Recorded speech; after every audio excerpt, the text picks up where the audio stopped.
안녕하세요. 뉴스반장입니다. 전광훈발 코로나 확산으로 미래통합당이 거센 역풍을 맞고 있습니다. 전현직 국회의원들과 당직자까지 광화문 극우 집회에 참석한 사실이 알려지면서 이 집회에 통합당이 배후에 있는 게 아니냐는 추측도 난무하고 있는 상황인데요.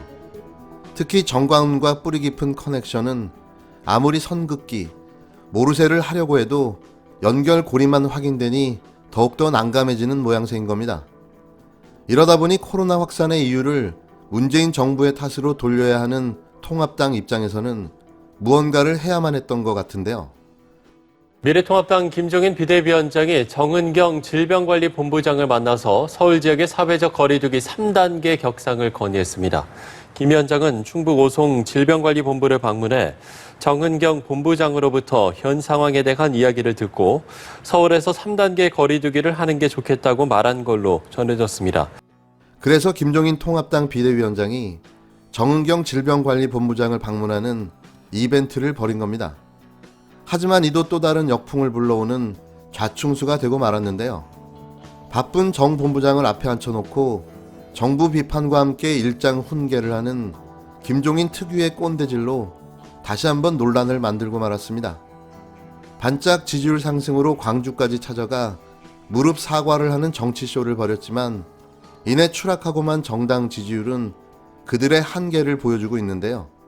오로지 현 정권의 실패를 위해 트집 잡기, 발목 잡기만 하는 정당이 무슨 대한민국 국정 운영의 파트너이며 협력자인가요? 차라리 국회에 없는 게 더 큰 도움이 될 듯합니다. 더불어민주당은 21일 김종인 미래통합당 비상대책위원장의 질병관리본부 방문이 부적절했다고 강도 높게 비판했습니다. 민주당 허윤경 대변인은 이날 오후 브리핑에서 코로나19 재확산의 중대고비에서 사투를 벌이고 있는 질본을 굳이 지금 방문한 것이 과연 옳은 것인지 묻지 않을 수 없다고 밝혔는데요. 김 위원장이 정은경 본부장과 비공개 면담을 진행한 데에 대한 비판도 이어졌습니다. 허 대변인은 김 위원장이 정 본부장에게 정부가 방역에 성공한 것처럼 이야기하는데 왜 갑자기 이런 현상이 발발했냐고 물었다고 한다며 그러면서 혹여나 방역 업무에 방해가 될까 대통령도 방문을 자제하고 국회 상임위에서도 출석을 요구하지 않고 있는 상황이라며 그런데 공당의 대표가 질본을 방문한 것도 모자라 총괄 책임자의 시간까지 빼앗으며 면담을 했다는 것은 도저히 납득할 수 없는 일이라고 말했습니다. 허 대변인은 김 위원장을 향해 지금 해야 할 것은 질본 방문이 아니라 8.15 광화문 집회에 참석한 당원들을 일일이 찾아내 하루라도 빨리 검사를 받게 하는 것이라며 국민의 생명과 안전을 지키기 위해 무엇이 우선이고 중요한 것인지 공당의 대표로서 다시 한번 생각해 주기를 바란다고 덧붙였습니다. 김 위원장은 이날 오후 방역의 문제점과 어려움 등 애로사항을 청취하겠다며 청북 청주의 질병관리본부를 방문해 정 본부장과 비공개 면담을 가졌는데요. 그는 면담을 마친 뒤 대화 내용을 묻는 기자들에게 정부가 그간 방역에 성공한 것처럼 이야기하면서 상당히 완화책을 강구했다며 지방 여행도 하고 외식도 장려하고 쿠폰까지 발행했는데 왜 갑작스럽게 이런 현상이 발발했느냐고 물었다고 밝혔습니다. 이에 정 본부장이 증상이 금방 나타나는 게 아니라 잠복 후 나타나 1차 감염 현상이 나타나는 걸 사전에 정확하게 예측이 힘들었다고 답했다고 전했는데요. 마음이 급하긴 급한 모양입니다. 전광훈발 광화문 극우 집회로 엄청난 국민적 비난이 쇄도하자 그 책임을 정부에게 다시 돌리고 싶었던 거죠. 팔순 정치 노익장이 할 수 있는 꼼수라고 밖에는 생각이 되지 않습니다. 감히 지가 거기는 왜 갑니까? 그곳이 자신들의 정쟁을 위한 정치 도구로 사용되어질 곳인가요? 현재 코로나19 최전방에서 목숨을 걸고 국민의 생명과 안전을 지키는 최후의 보루인 질병관리본부를 이용하려는 통합당의 이번 작태는 또 다른 국민적 공분을 살 수밖에는 없는 겁니다. 이메일로만 총 15회에 걸쳐서 명단을 제출했습니다. 폭력행위 등 처벌에 관한 법률 위반 행위를 지시한 서울시 현장에 있었던 공무원과 이 공무원이 개인의 생각으로 이와 같은 엄청난 일을 할 수 없기 때문에 이를 승인한 서울시장 서정협 직무대행자를 폭력행위 등 처벌에 관한 법률로 고소하고 우리 사법부에서 1심, 2심, 3심에 거쳐 반드시 법정에 세우고 그 심판을 받을 것입니다. 코로나19 확진자가 대거 나온 사랑제일교회와 정광훈 목사의 변호인으로 나선 강현재 변호사가 정부 방역을 맹비난하는 발언을 쏟아냈습니다. 정부를 겨냥한 그의 말은 거의 독설에 가까웠는데요. 사랑제일교회 대변인을 자처한 그는 현행 방역당국의 진단검사 명령, 자가격리 조치가 위법이라는 논리를 펴고 있습니다. 교인과 방문자 명단을 이미 방역당국에 제출했음에도 당국이 마치 교회가 내지 않은 것처럼 여론전을 폈다며 거센 비판을 하고 있는데요. 강 변호사는 언론을 향해서도 날을 세우고 있습니다. 특정 언론사들이 사랑제일교회를 매장하고자 거짓 보도를 하고 있다며 민형사 소송을 예고했는데요. 그는 사실상 확진 판정을 받고 입원 치료 중인 정광훈의 입력화를 하고 있습니다. 21일 서울 성북구 사랑제일교회 앞 회견에서는 장문의 전 씨의 입장문을 대독하기도 했는데요. 강 변호사는 이날 회견 이후 한 유튜브 채널과의 인터뷰에서 정부가 정치적으로 정광훈 목사님을 완전히 죽이겠다는 건 당연해 보이고 그렇다 하더라도 국가기관이라면 법을 지키면서 해야 하는 거 아니냐며 국민을 상대로 거짓말하고 있는 것이라고 목청을 높이기도 했습니다.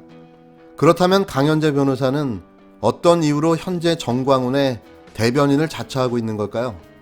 느닷없이 등장한 강 변호사는 정광훈과 대체 무슨 관계일까요? 수많은 극우 인사들이 정광훈 주변에 등장해왔지만 강 변호사는 전 씨 주변에서 잘 보이지 않던 인물이었는데요. 정광훈의 오랜 정치 행보를 볼 때 주변인으로서는 비교적 최근 인물이라고 볼 수 있는 겁니다. 그가 사랑제일교회와 전광훈의 변호인으로 나서게 된 인연은 어떻게 시작된 걸까요? 전 씨 측에서 운영하는 유튜브 채널 너만 몰라 TV에 올라온 영상을 보면 강 변호사가 정광훈 씨와 인연이 닿은 배경을 짐작할 만한 대목이 나옵니다.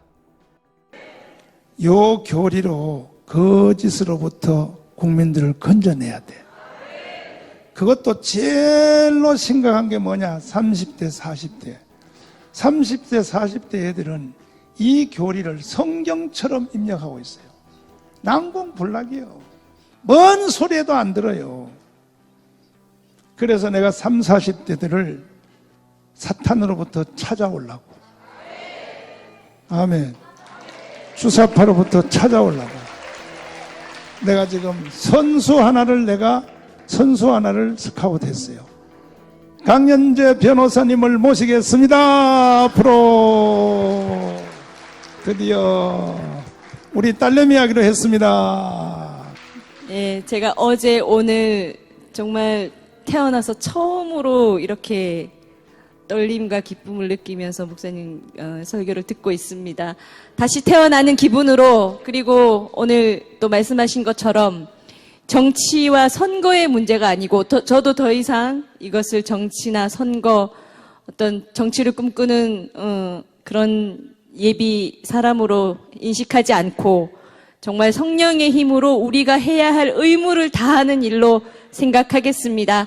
모두 함께 정말 하나님의 말씀을 지킨다는 생각으로 다 함께 나서 주시기를 간절히 부탁드리며 꼭 쓰임 받으시기를 기도드리겠습니다. 감사합니다.